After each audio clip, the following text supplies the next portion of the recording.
Hello,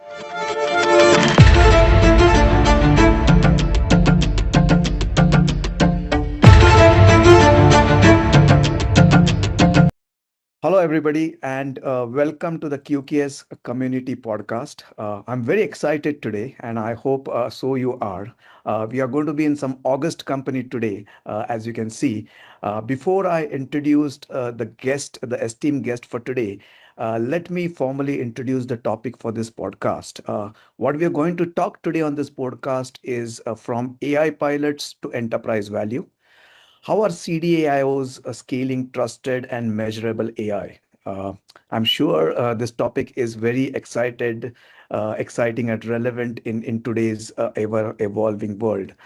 And more so because most organizations have moved past experimentations in this AI world. There is absolutely no shortage of AI use cases or models. If you talk to the C-suite, if you talk to technology leaders, or if you talk to any business leads, they would throw you a bundle of use cases. While that is good, where the focus lies is enterprise scale remains elusive. So a lot of pilots happening, a lot of good stories, but when it comes to scaling enterprise AI, that's where the situation becomes a little tricky. And why that happens is because the board, the C-suite expectations are really around these four areas.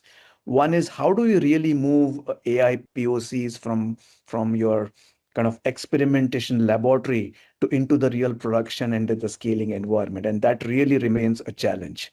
What adds to this complexity is, how do you ensure trust, governance, and observability around these AI projects? Most importantly, from a business sense, is how do you actually measure the success? How does measurable outcome come across, not just from an action perspective, but how do you really define the business KPIs? And then, having done all of that, how do you really embed AI into your business workflows so that decision making comes from AI rather than AI standing as an outlier? uh, Hopefully, the podcast today will address some of these questions, and hopefully, we'll hear some very interesting themes coming out of it. So the conversation, as you must already starting to guess by now, is not about how do we build AI, but how do we use this built AI to operationalize, build some trust, and more importantly, scale this AI for real business value. And as I said, there's no better person than our guest today to talk about this. So let me formally introduce our guest today. As you can see, our guest is Dr. Ravi Shankar. He's a CDAIO at Academic America and a thought leader in the realm of analytics, data science, and AI, spanning over 30 years across industry, academia, and leadership. And we're very, very happy, very honored, Dr. Ravi, to have you on the stage today here with the podcast.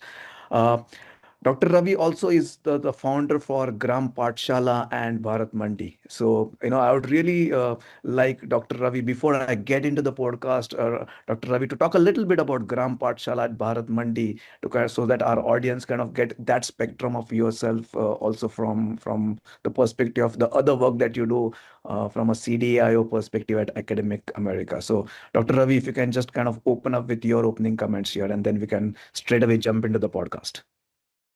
Thank you, Devendra, for the kind introduction and setting the context so wonderfully well. I think the topic is relevant and real. Mhm. Um, I'd, uh, I, I spent significant time, maybe 30-40% of my overall time mentoring startups, and Mhm. agri-tech is close to my heart. Mhm. Essentially, I'm a farmer by thinking and by heart. So Gram Pathshala, under Gram Pathshala is a non-for-profit entity. We adopted around 5,500 foreign families on the outskirts of Bangalore, and 5 districts adjoining Bangalore rural. Mhm. It's called as the Eastern Dry Zone, Mhm. technically, where we have proven over the last 3 years, not only that we can double the farmer's income, but make it 2.5, 3x. So, and the inspiration for this was a document authored by one senior bureaucrat in the center, the Minister of Agriculture, Dr. Ashok Dalwai. He Mhm. penned an influential note in 2017, doubling farmers' income, right? And I told Ashok that we'll go and do it and show it. And we have done that. That's Gram Pathshala. Mhm. Basically, adopting farm families, making sure they get access to all the technologies that is there in the public sector, and ensure that the productivity and yield goes up. Mhm. You grow more with less of fertilizers, less of water, less of labor, Mhm. etc., etc. The latest technologies available. Uh, on the other hand, Bharat Mandi is for-profit entity. Here we have three lines of business. Mhm. Uh, One is dairy business, where we 100% focus on indigenous cow breeds, and Mhm. currently we are, uh, mm, you know, mm, uh, I'm not sure. The cows are, we tend to the cows, especially Kirhans or Sahiwal breeds from the northwestern part of the country. We have got it to southern part of India, and Mhm. it's producing wonderful, healthy egg, what we call A2 milk. And we Mhm. have plans to go downstream in terms of ghee, paneer, milk, and curds, Mhm. yogurt. And the second line of business is soil testing. So we have a Mhm. portable soil spectrometer. It's a portable Mhm. device which tests the health of soil for major Mhm. nutrients, organic carbon, pH, NPK, etc., etc. It's a portable device which has been validated by the NBSS LUP, which is a ICR Institute for National Bureau for Land Use and Soil Survey Sampling.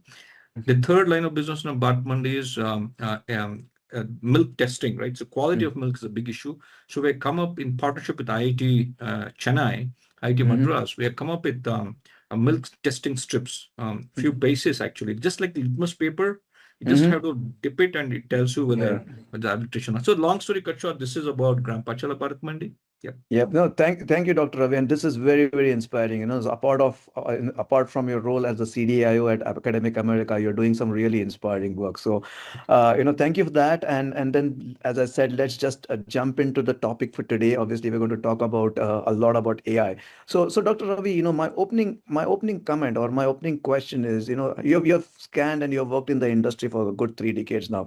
In your experience, where are we really on the AI maturity? And if you really had to honest an organization's AI maturity, if you take on a general scale, what is the real percentage, in terms of real impact that's use cases have been delivering at scale versus the experimentation? What's your take on this?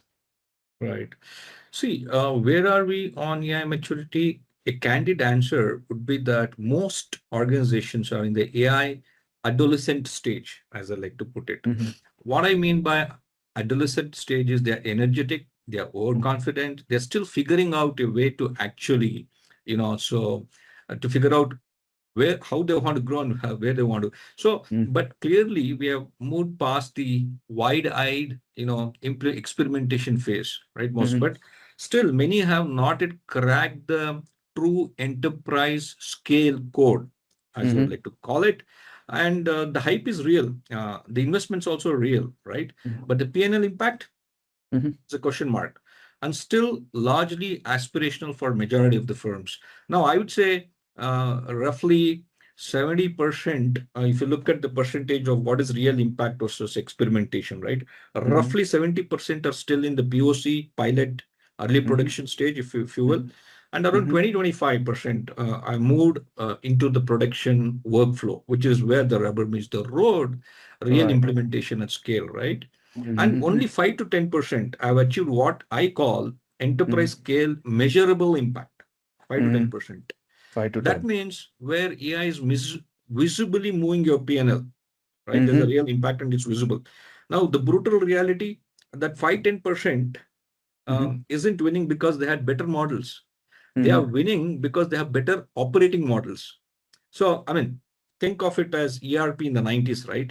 Every Mhm. large Indian company implemented SAP, but True. only a fraction of them could extract the real value.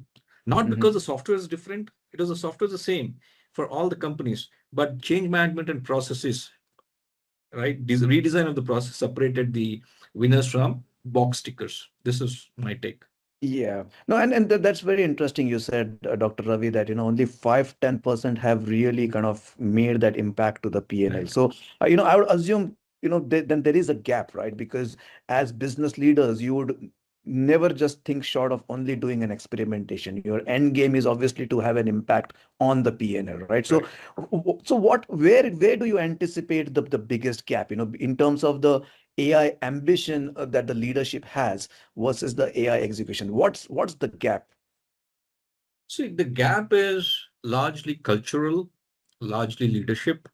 Hmm. In 2026, technology and data is democratized. It is Hmm. affordable, accessible. Hmm. Culture and leadership is Hmm. what separates the winners from also rans.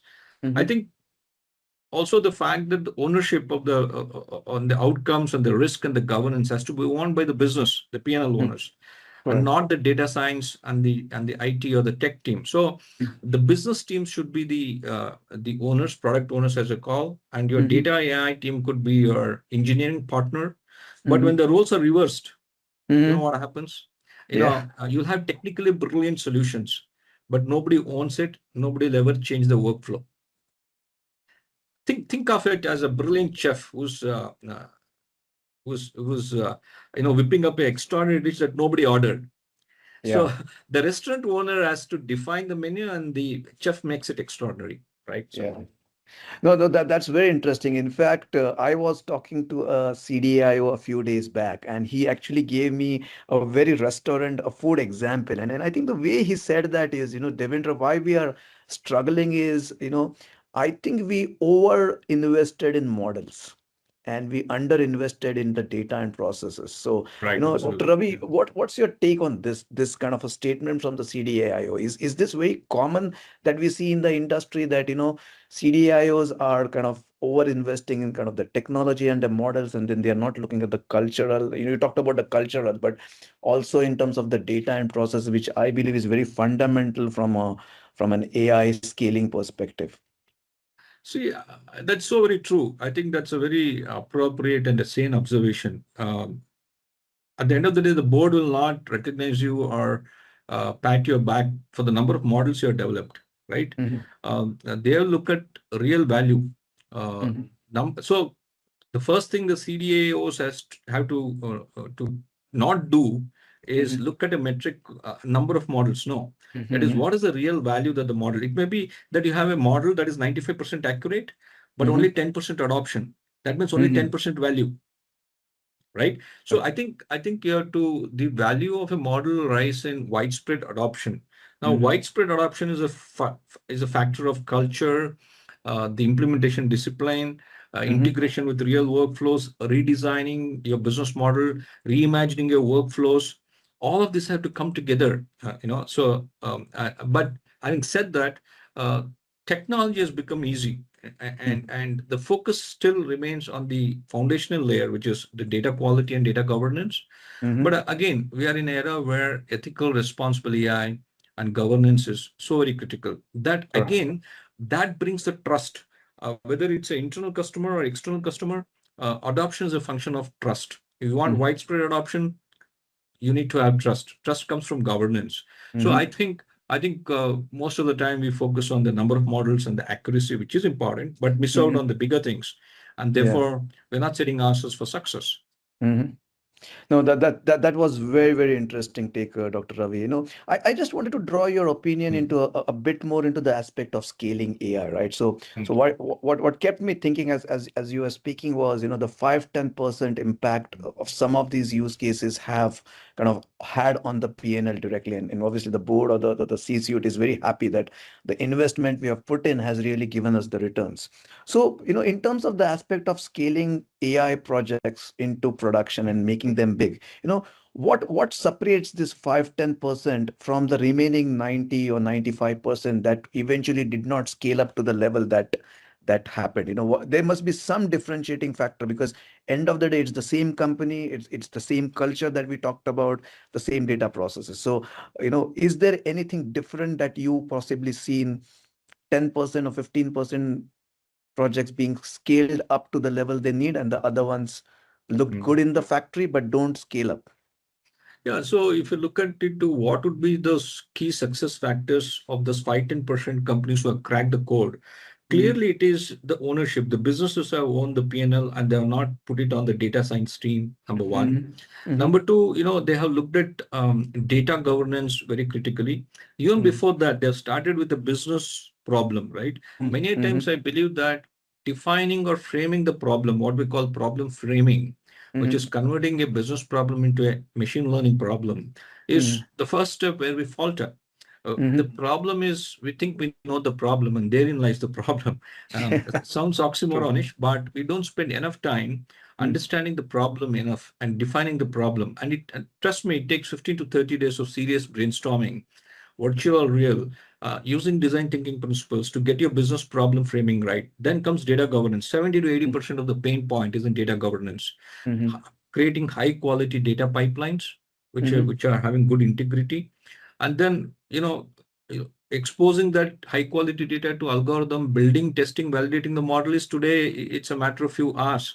But I think those 5-10% are those companies which have first got their culture right, data Mhm. driven culture. It's largely a Mhm. change management mindset shift issue, then followed by governance issues of data quality, business Mhm. for problem definition, and then implementation, making sure that they've got all the multiple stakeholders, right? Yeah. IT, finance, HR, business, Mhm. all of them have to come together for this to Mhm. be, successful. So I think these Yeah. are some of the key success factors, if you ask me. No, no, very, very relevant. So it's almost, I mean, I know you explained it in much detail, but if I were to oversimplify it for our audience, I would say we need to spend a lot of time defining the why around the use case rather Right, than I would absolutely. just say what and how, right? I mean, we just don't need Absolutely. the rubber to Absolutely. hit the road immediately. It's like Yeah. saying I want to do an AI use case, let's start tomorrow, the why Right. part. So my follow-up question to that, Dr. Ravi, is, then what role specifically do business teams play versus the data AI teams in scaling? Because I've spoken to a multiple CDIOs, and what they say is the moment the business teams kind of see a success in an AI pilot, they almost leave it to the data AI engineering teams to kind of scale it up, saying, oh, we have success in one, now it's your job to give me success in 10. But I'm sure inherently there is some role for a business team to also play here. So if you could just throw some light on that aspect, how to continue the why on a consistent basis. Absolutely. It always starts with why. Hmm. Like Simon Sinek Yeah. um, says all the time. Hmm. And who owns the why? The business owns the why. They are the Hmm. domain experts. They are folks who are in touch with the customers day in, day out. They Hmm. understand the pain points. And Hmm. AI is a means to solve a business problem. So you need to Hmm. put a customer centric lens, not a Hmm. tech lens. The Hmm. customer centric lens it lies with the business folks. So, like I told earlier, business team should be the product owner or the AI solution Hmm. owner, not the data science team. Data Hmm. AI team is your engineering partner. The roles are Hmm. reversed. I told you, I gave the analogy of the brilliant chef Yeah. whipping up a recipe that nobody has ordered. So I'll give a practical example that I know pretty well. HDFC Bank, right? They have been Hmm. on a digital transformation from the last decade. Around 2014 times they started. Then Hmm. around 2018 they started the AI-enabled transformation, the right succession. So Hmm. if you look at their AI-driven risk and personalization work that they have done, it succeeded precisely because the business lines own the outcomes. The AI team was in the service of the business objective, not Hmm. demonstrating tech capability. So the moment business abdicates outcome ownership, Hmm. it's doomed for failure. And Yeah. I tell you one thing, there's a rare tribe called as business translator or analytics Mhm. translator. Yeah. The famous Google coined this term in 2017 called as the business/analytics translator. One decade earlier in early 2000s, when I was in the US, we used to call them purple people. So Hmm. business translators are this vital bridge between the tech team, which is the data and AI team, and the business team. And they speak different languages literally, and you need a bridge. And the Yeah. business, so I mean, these are some of the role I would say that business team should play versus data and AI team while scaling AI. Yep. Yeah, no, I like the purple analogy that you gave, the business translator, because they're almost like, two foreign diplomats sitting across each other, and then there's somebody sitting in Yes, between who does the absolutely. translation. And Yeah, and then the conversation can really bring some cohesiveness between the two diplomats, or it could just kind of throw away the whole Yep. negotiation process, right? So, Right. absolutely. So, talking about, and you used a very, very important word in your last context was failure, right? So, have in your experience, as much as we learn with success, obviously there's a lot of learning that comes with failure as well. So, in your long experience, Dr. Ravi, both the length and breadth, what is the biggest failure or challenge that you have seen around scaling AI, and what were the specific learnings? Was it more of the data? Was it more of the change management? You talked about the cultural aspect, or was it more around, kind of the ROI clarity, the why part, or was it all of it put together? Any Yeah. light if you can throw around that. Sure. The biggest failure that I can see, the assumption that a model with 95% accuracy would Mm-hmm. sell itself. That is the biggest failure. The Mm-hmm. assumption that a 95% accurate model will sell itself. Mm-hmm. Well, for example, a large, a bank in the US, they built a fraud mitigation, a fraud detection model, right? Wonderful Mm-hmm. model. It was genuinely impressive, 99.99% accurate. Mm-hmm. But the ops team Mm-hmm. didn't trust the model, Okay. and they kept overriding the model, right? Mm-hmm. Treating it as a second option, right? Mm-hmm. They never actually consulted. So usage was less than 15%, accuracy Mm-hmm. 99.99%. Mm-hmm. So this large bank built this fraud mitigation model in partnership with FICO, Fair Isaac. Can't get Mm-hmm. bigger and better than that. Yeah. So therefore, the lesson is that the real failure was Mm-hmm. treating the model as the product. Yeah. Actually, in reality, the product should have been the new decision workflow. Yeah. So you have to treat the new decision workflow and integrate the model into your workflow and reimagine your workflow, which didn't happen at all. So Yeah. adoption, see, basically adoption is a multiplier of model performance, Mm-hmm. right?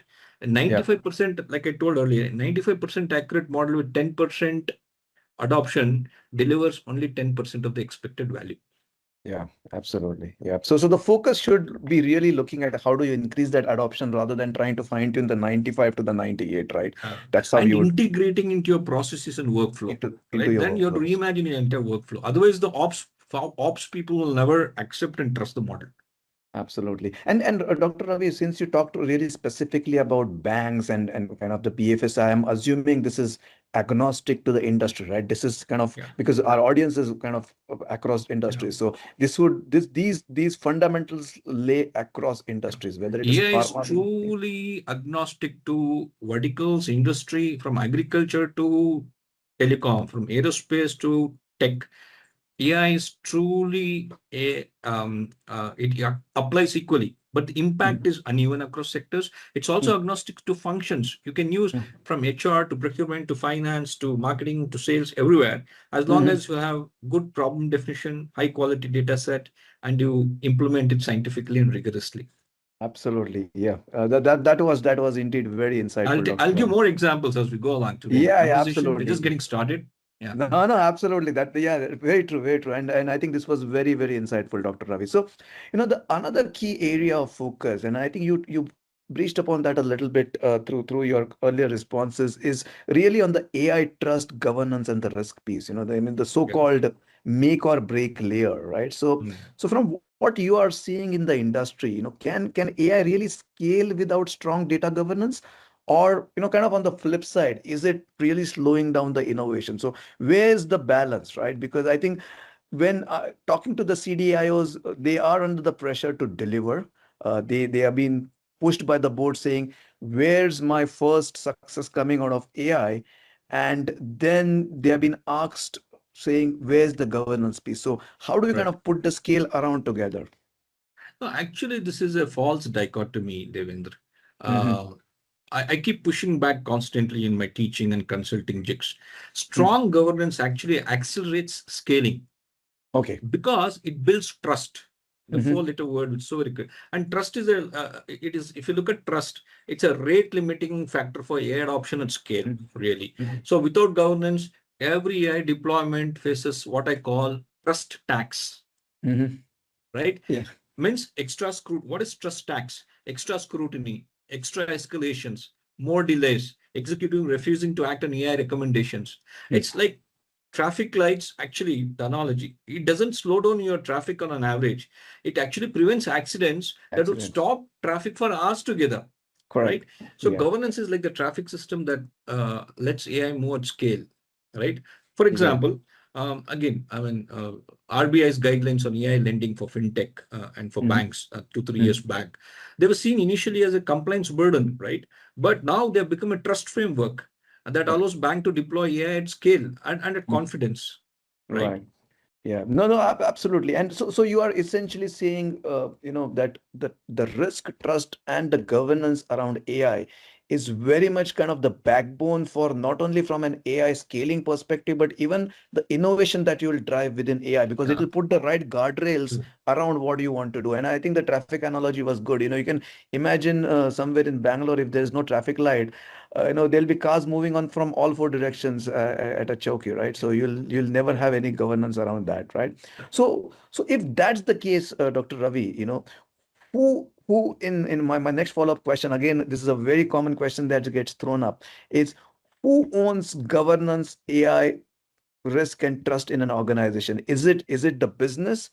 Is it the CDAIO, kind of the new role that is getting coined in the industry? Or is it conventionally, we always looked up on the IT organization or the CIO, CTO to kind of define that with their expertise? So, or is it a collective ownership? Where does the buck start and end? No, there are some principles that we need to understand and apply. Mm-hmm. Think of it as a financial risk ownership, right? Mm-hmm. The CFO doesn't own the financial risk. Mm-hmm. Every P&L owner does, Mm-hmm. right? But within a framework that the CFO defines and sets, Mm-hmm. the same principle applies to AI. In other words, business units own the AI risk within their domain, right? Mm-hmm. The CDAO sets the governance frameworks and the monitoring standards. He or she will define and set the standards. Risk is owned by business owners. The CIO, for example, Mm-hmm. Chief Information Officers, Mm-hmm. provides the infrastructure. When, for example, one person who owns AI risk, everybody silently will disown in it, Yeah, right? true. And that's where real failures happen. The blind spot, nobody is watching. So Mm-hmm. every business owner where AI is integrated and implemented, the business owner owns it, the P&L owners own it. CDAO will set and define the monitoring standards and the framework for governance. That's how it Mm-hmm. works. And The best again, principles. Yeah, and Yeah. again, Dr. Ravi, from an industry perspective, this is kind of the common yardstick, right? I mean, in a more regulated industry like a BFSI or a pharma, probably you'll have governance. But is that a common adage that for, say, a non-regulated industry, your AI governance is not as important? Because sometimes the yardstick could look like my industry, the regulations or the governance, the trust, the risk is higher. I need to make my AI delivery that strict. But if my industry itself is kind of really open, my AI models can vary. What's your take on that aspect? Yeah. Well, see, it is again, it varies from sector to sector, industry to industry, and within the industry, what problems are. So let's take Mm-hmm. high stakes sectors, Mm-hmm. healthcare and finance. Let's take Right. healthcare. You Mm-hmm. cannot compromise there on outcomes or consequences of AI diagnostics, for example, the MRI Absolutely. scan. So it's a Yep. question of life and death. You can also Mm-hmm. not compromise on the quality of manufacturing of medicines, for example, in healthcare, if we're talking about pharma. Yeah. So I think there are sectors inherently where stakes are high, where Mm-hmm. governance is by default, you don't have a choice. It's not Mm-hmm. a tick in the box. But there are some sectors like e-commerce. Suppose your recommendation engine is not 90% accurate. Who cares? Right. The Yeah. world is not going to come apart if they say that you buy a tie along with your jacket. Don't buy. Nothing is going to happen. So I think you need to have tiered governance, right? One size fits all doesn't work when it comes to governance of AI.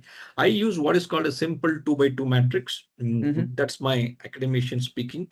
Mm-hmm. So x-axis, y-axis, you have risk versus business outcome, the value, risk versus Mm-hmm. value, Mm-hmm. low value, high, okay, low risk, high value, you have minimal approvals, you need minimum governance. Yes. High risk, high value, you have to have structured governance, Structure. healthcare, finance, Yeah. insurance, uh, national security. That's where the Yeah. real teeth. High risk, low value, don't even build it. Don't Yeah. care. So, I mean, so The mistake is most organizations are applying the same governance intensity to, say, for example, a customer FAQ chatbot to Right. making an underwriting decision, right? Correct. So Yeah. this is what governance, it makes companies and individuals feel that it is slowing innovation, right, at the end of the Correct. day. But Yeah. actually, it is unnecessarily. But it's Correct. a, for example, to give an analogy, I'll do an airline industry an Mm-hmm. analogy. Boeing safety protocol for a you don't need a Boeing or Airbus safety protocol for a bicycle manufacturer, right? Yeah. But you absolutely need safety protocols for both. Yeah.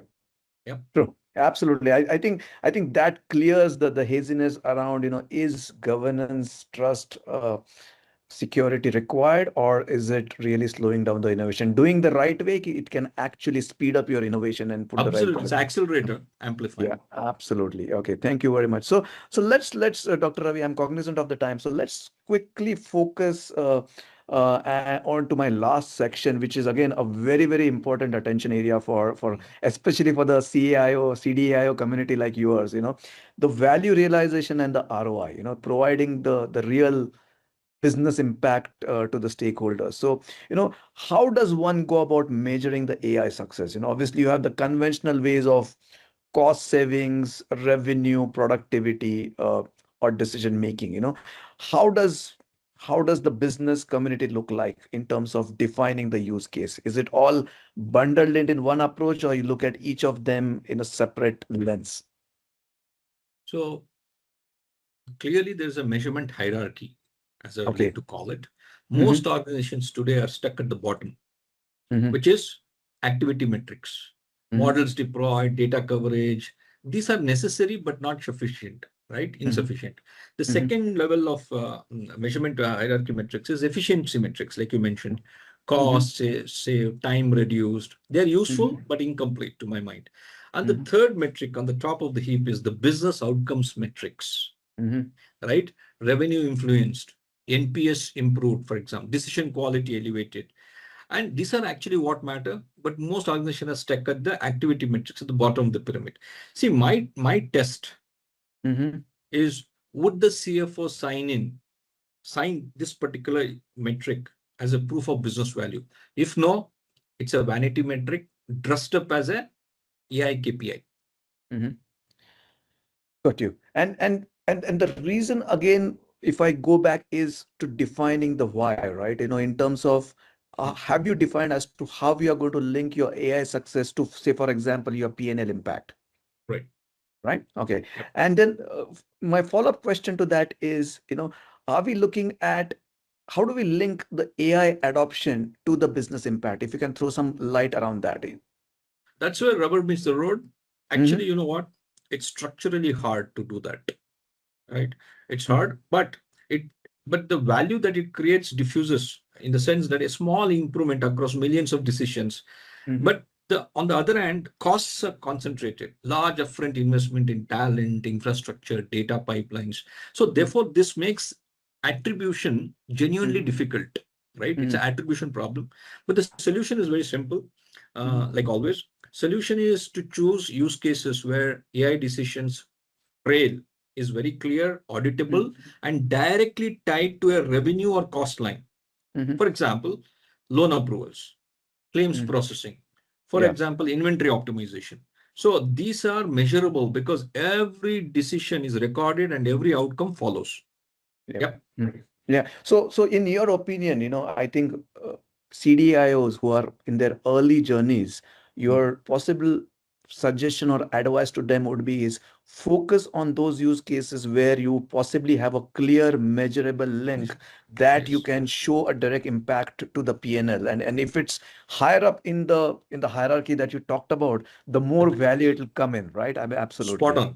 Yep. Spot on. Okay, thank you. So that was really an eye opener, Dr. Ravi. So as we kind of come towards kind of the close of the podcast, we don't want to let you go away before having some kind of fun, right? So let before I get into the fun, not really the fun, but I just wanted to do a quick like a rapid fire. But before that, from your rich and a long experience, if there is one AI use case that you have seen across any customers, anywhere that you have seen that has really delivered, kind of the outsized business value, if you can just throw some light.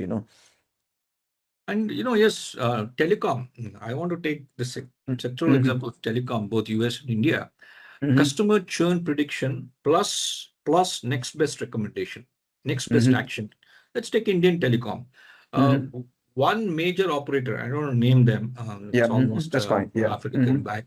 They used AI to flag at-risk customers 45 days in advance, Mm-hmm. right? Before they could, you could predict churn 45 days ahead of the real churn. So given, and that gave a real meaning to the retention team, and Mm-hmm. it gave a 45 days is a very meaningful intervention window for the Yeah. retention team. You know what the result was? 22% reduction in churn within targeted segment. This Mm-hmm. means tens of crores, if not hundreds of crores, right? So it's a real impact. Mm-hmm. What made it work was not the model, its Mm-hmm. accuracy. It was that the model's output was directly wired into the outbound calling workflow, Mm-hmm. right? And the AI's recommendation became retention agent's first call of the day, Mm-hmm. right? That's the integration. That kind of integration makes a real AI value. Yeah, Absolutely. That. disproportionate. Yeah, that was very, very interesting. Thank you, Dr. Ravi. So, as we come to the close, as I said, let's do a quick rapid fire. And Dr. Ravi, you're kind of a role play. You are going to be, kind of acting as a budding new upcoming CDAIO, because we want to have those budding upcoming CDAIOs kind of answer the question. So, I'm going to ask you four questions, very quick rapid fire. What comes to your mind quickly is what I want to know. Okay, so the first question is, one AI capability every enterprise must build in next 12 months. Agentic AI orchestration. And I'll spend 30 seconds on what is Sure, that. sure, absolutely. Yeah. The shift from AI answering questions to completing tasks, right? That's what, and enterprise that don't build this muscle will be competing in 2027 using 2022 tools. So agentic AI orchestration is what they should be doing, capability building. Agentic. Yeah. So the one capability, agentic AI orchestration is what you're Yes. saying. Absolutely. Okay. If you are, as I said, if you are a budding new CDAIO, what would be your stance if I give you three options? Build AI on your own, buy AI tool, or do a hybrid partner with a technology partner to build your AI stack? What would be your stand and why? Okay, sure. Buy the commodity, build the differentiator, and partner for speed. This is my mantra. Never build what you can buy. A. B. Never buy what gives you competitive advantage. Never go alone when the clock is ticking. This is my rationale. Absolutely. Thank you, sir. You also answered the why, and that was within the rapid fire. So that was very, very interesting and smart. Okay. Okay. Again, your perspective as a budding CDAIO, if you can, will every company become an AI native company, or is that an overhyped statement of today? Totally override. I believe only 10% are AI native. Okay. AI influenced, yes, 80-90%. AI native, only 10%.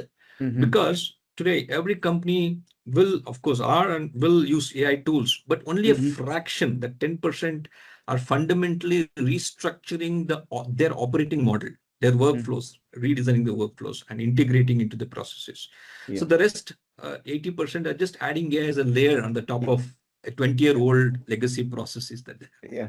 No, and I am forced myself to kind of stop or rather pause my rapid fire a little bit, because you brought up something very interesting is, where do you see on the roadmap this 10-20% going to at least 40-50% in your next 3 to 5 years, or a very rough horizon that you, in your personal opinion, you would drop?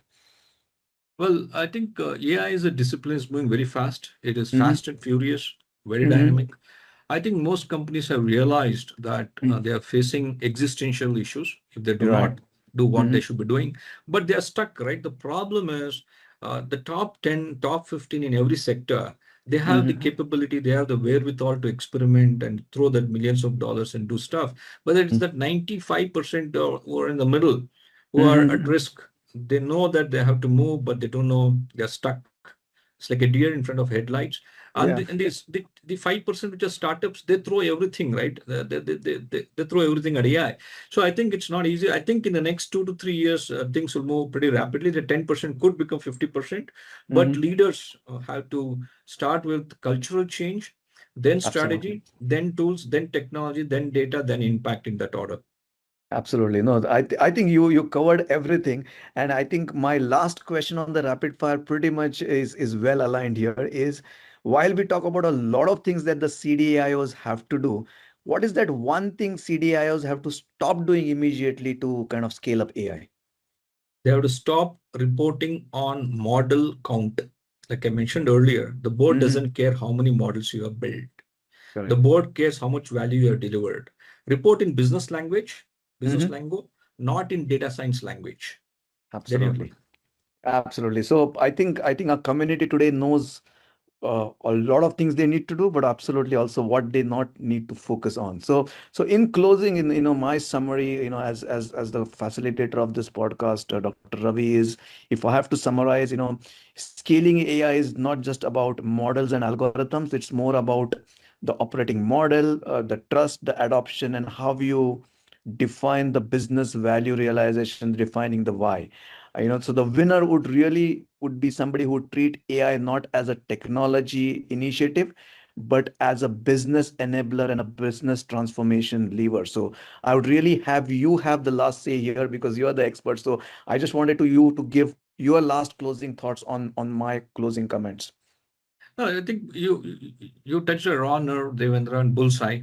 I think winners would be those firms who will put on the customer-centric lens and not treat AI as a technology initiative, but as a Mhm. business transformation initiative. I think therein lies the real answer. It's not about technology, tools, and data. In Mhm. 2026, they are democratized, affordable, accessible. What will Mhm. differentiate winners from also rans is the culture, the Mhm. business, the ability to put those foundational angles first, and then look at tools, technology, and other stuff in that order. Absolutely. So, thank you, Dr. Ravi. You know what my mind is thinking at this moment. How I wish this podcast could go on for another 1 hour, but obviously it's not going to happen.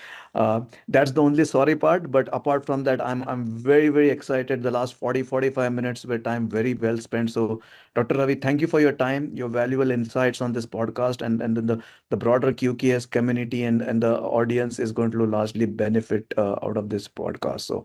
Thank you very much. I truly appreciate your time. Likewise, Devendra, I want to thank you for a very intellectually stimulating and a relevant discussion topic. And there are many layers within the larger topic, but I also want to thank QKS Group, and I hope this podcast, which is being now recorded, will reach out to all the data science AI community, not only in India, but globally.